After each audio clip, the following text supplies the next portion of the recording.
halkan waa magaalada Jowhar ee xarunta gobolka Shabeellaha Dhexe waxaa laga dareemayaa suuqyada magaalada Jowhar diyaar garow xoogan oo ku aadan munaasabadda Ciidul Fidriga oo foodo inagu soo haysa suuqyada magaalada Jowhar waxaa soo buux dhaafiyay dadweyne kala duwan oo isugu jira waalidiin caruur dhalinyaro iyo dad ah kuwaas oo dhamaantood u diyaar garoobaya maalinta weyn ee Ciidul Fidriga qaar ka mid ah ganacsatada magaalada Jowhar oo la hadlay Muqdisho Cable TV ayaa ka warbixiyay isbeddelka ka jira ganacsiga iyo farqiga u dhaxeeya ciidan iyo ciidii hore iyo sida ay ugu diyaar garoobeen munaasabadda Ciidul Fidriga waxaan joogaa suuqa dhaxdiisa waxaan ka ganacsadaa alaabaha ciida wallahi jawi waa 100% ciidii hore ciidan ninkii Ilaahay soo gaarsiiyay ayaa wanaagsan alxamdulillah 100% wallahi bil anaka tabanka ugu dambeeyaan ku jirnaa waana alxamdulillah waano kala socotaa tabanka ugu dambeeyaan ku jirnaa tabanka hore raashin tabanka dambana waa dhar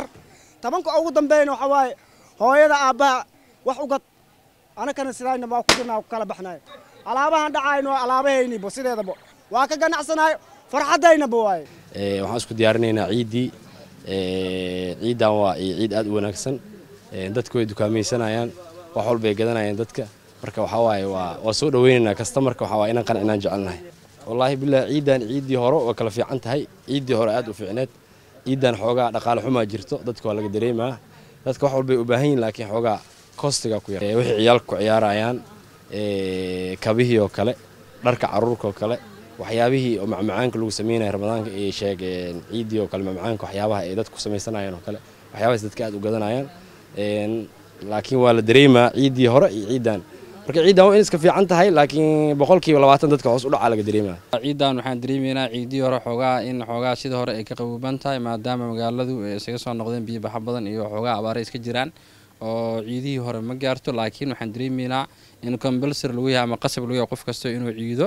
maadaama ay tahay ciidii islaamka oo Ciidul Fidriga ahayd marka suuqa si weyn loogu dareemaa zaxmadda oo dadku ciriirigooda iyo bulshadooda inay aad wax u gadanayaan